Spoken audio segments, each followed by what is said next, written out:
Alhamdulillahirabbil alamin.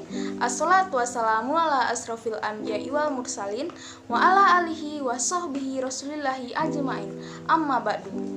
Yang pertama dan yang paling utama, marilah kita panjatkan puji dan syukur kita kehadirat Allah Subhanahu wa taala yang telah melimpahkan kita rahmat dan karunia-Nya sehingga kita dapat mengikuti perkuliahan ini dalam keadaan sehat walafiat. Sholawat beserta salam tak lupa pula kita hadiahkan kepada junjungan besar kita, Nabi Muhammad SAW, dengan ucapan Allahumma sholli ala Sayyidina Muhammad wa ala ali Muhammad.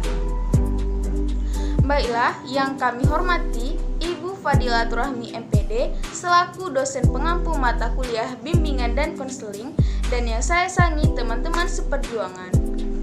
Baiklah, pada kesempatan kali ini kami selaku kelompok 1 yang beranggotakan Azirah Prasilia, Arida, dan Dina Rosalita akan menyampaikan materi bimbingan konseling terkait fungsi, azas, tujuan, dan sifat bimbingan.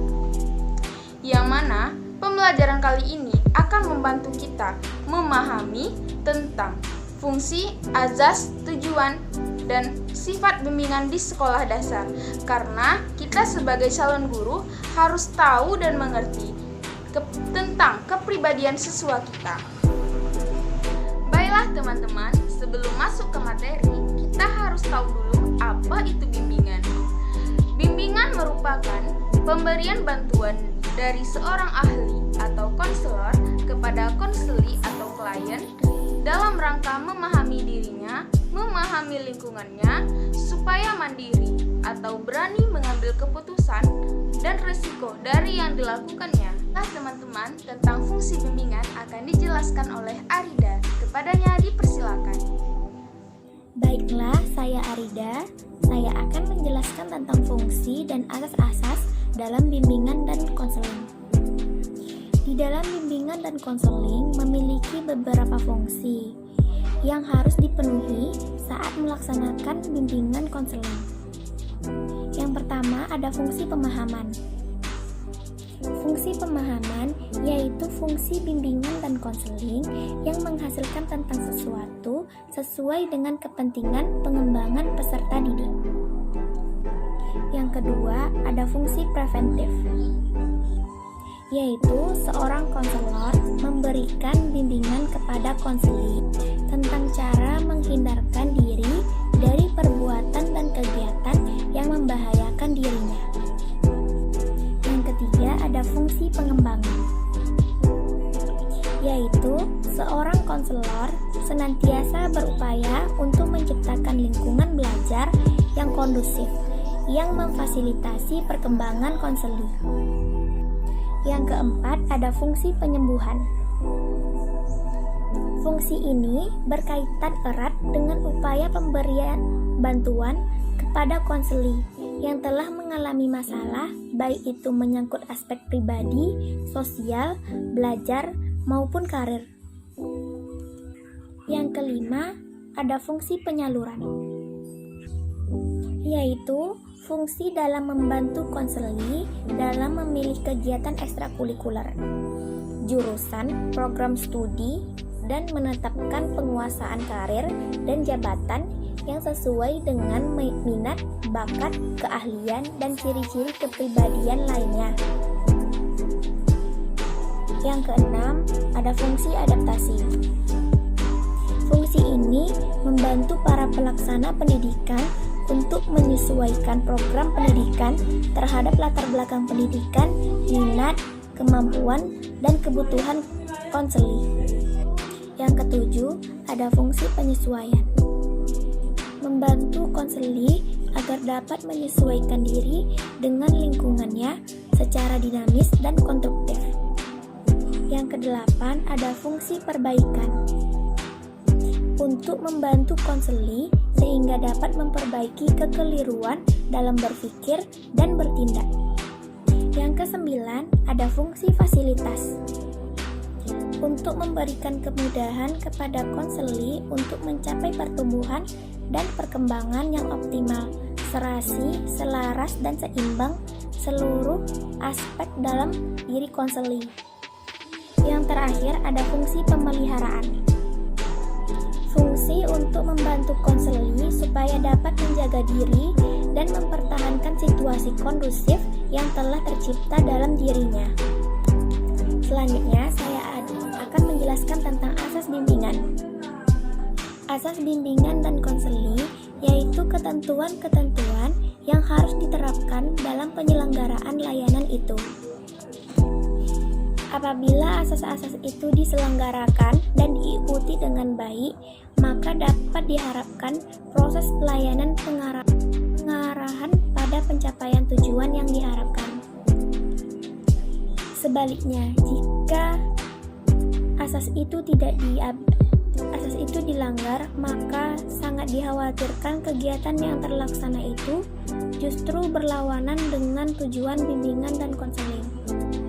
Bahkan dapat merugikan orang-orang yang terlibat dalam pelayanan serta profesi bimbingan dan konseling itu sendiri. Adapun asas-asas bimbingan dan konseling, di antaranya yang pertama ada asas kerahasiaan. Dengan asas ini berarti masalah konseling tidak boleh diberikan kepada pihak yang tidak berkepentingan dan dijaga kerahasiaannya. Yang kedua, ada asas kesukarelaan. Asas ini tidak hanya ditunjuk pada diri konseling, namun juga hendaknya berkembang pada diri konselor.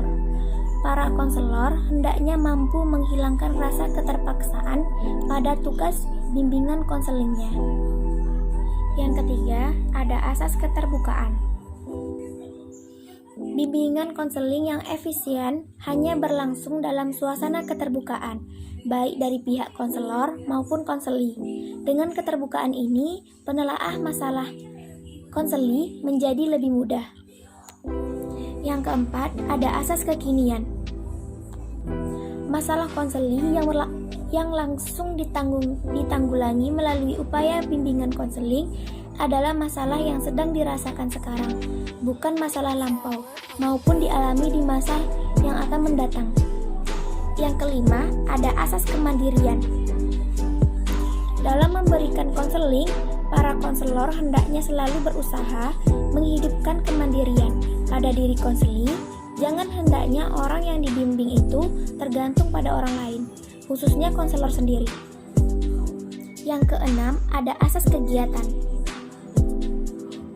Para pemberi layanan hendaknya menimbulkan suasana sehingga konseli yang dibimbing mampu melaksanakan kegiatan yang dimaksud. Yang ketujuh, ada asas kedinamisan. Upaya layanan BK menghendaki terjadinya perubahan pada pihak konseli, yaitu perubahan dari tingkah laku ke arah yang lebih baik. Yang kedelapan, asas keterpaduan. Layanan bimbingan konseling berusaha memadukan berbagai aspek dari individu konseling. Di samping itu, juga perlu diperhatikan keterpaduan isi dan proses layanan yang diberikan. Jangan hendaknya bertentangan dengan aspek layanan yang lain. Yang kesembilan, ada asas kenormatifan. Layanan bimbingan konseling tidak boleh bertentangan dengan norma-norma yang berlaku. Yang ke-10, ada asas keahlian. Asas ini akan menjamin keberhasilan bimbingan konseling dan selanjutnya akan menaikkan kepercayaan pada masyarakat. Yang ke-11, ada asas alih tangan. Apabila seorang konselor sudah mengarahkan segenap kemampuan untuk membantu konseli, namun belum juga dapat terbantu sebagaimana yang diharapkan, maka konselor mengalih tangankan konseli tersebut kepada badan lain yang lebih ahli. Yang terakhir, ada asas Tutwuri Handayani.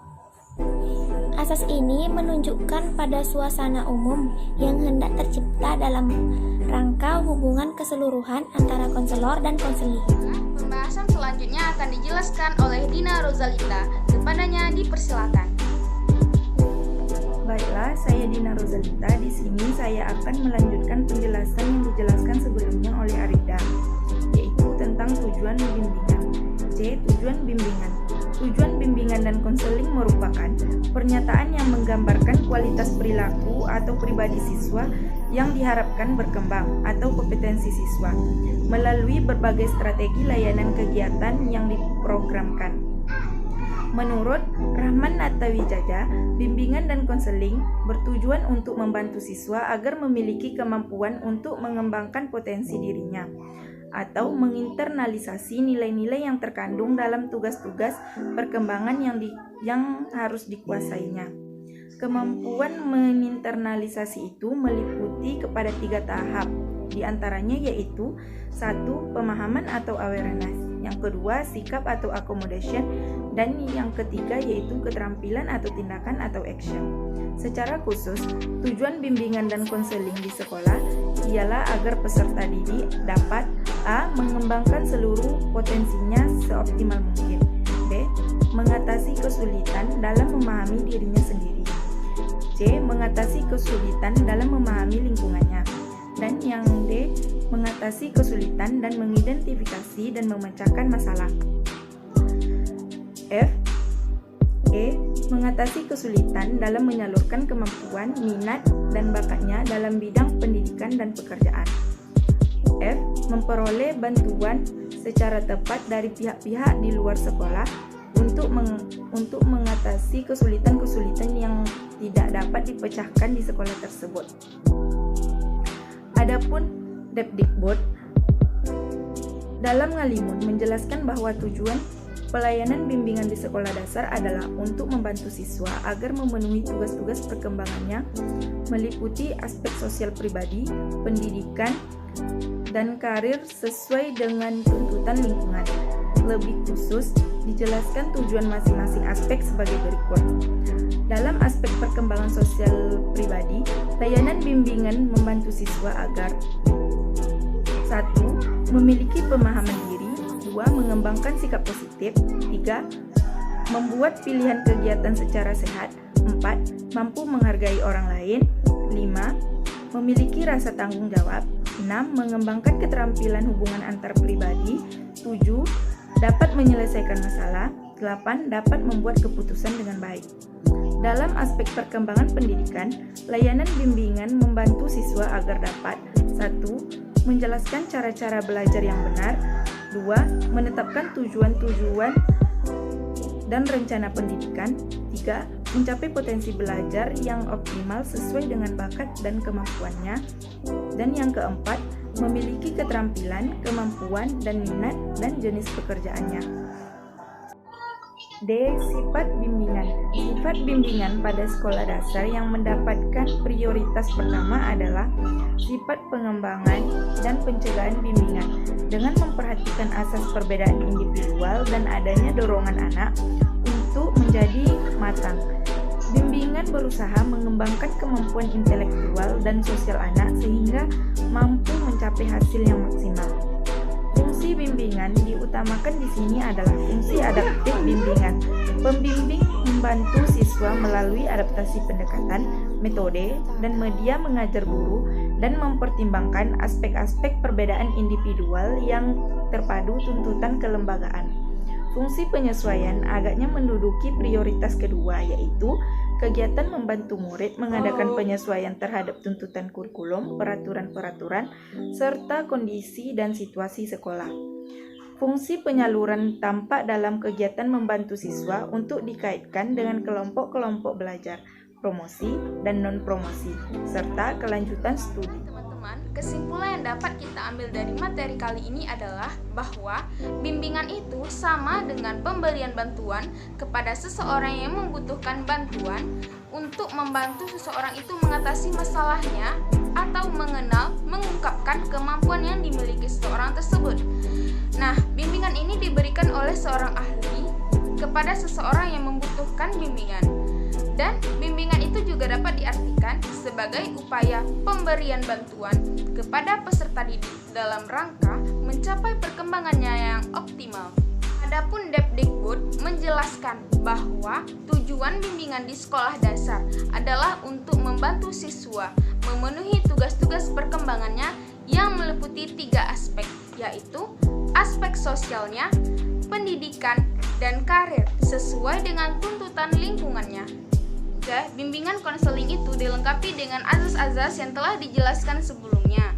Karena itulah, kita sebagai calon guru harus tahu tentang materi ini supaya kita dapat mengetahui kepribadian anak, masalah apa yang dihadapinya, hambatan apa yang dihadapinya, supaya perkembangannya tidak terhambat, supaya dia dapat bebas menentukan potensi yang ada di dalam dirinya. Karena itulah, peran guru bimbingan konseling, pelajaran tentang bimbingan konseling sangat diperlukan bagi siswa di sekolah dasar. Baiklah teman-teman, hanya itulah yang dapat kami sampaikan. Saya selaku moderator undur diri, dan apabila ada kesalahan kami mohon maaf. Semoga materi yang telah kami sampaikan pada kesempatan kali ini dapat bermanfaat bagi kita semua. Kami berharap teman-teman dapat memberikan kritikan ataupun masukan serta pertanyaan apabila ada materi yang telah kami sampaikan tadi tidak teman-teman mengerti. Baiklah, sekian dari kami. Assalamualaikum warahmatullahi wabarakatuh. Terima kasih.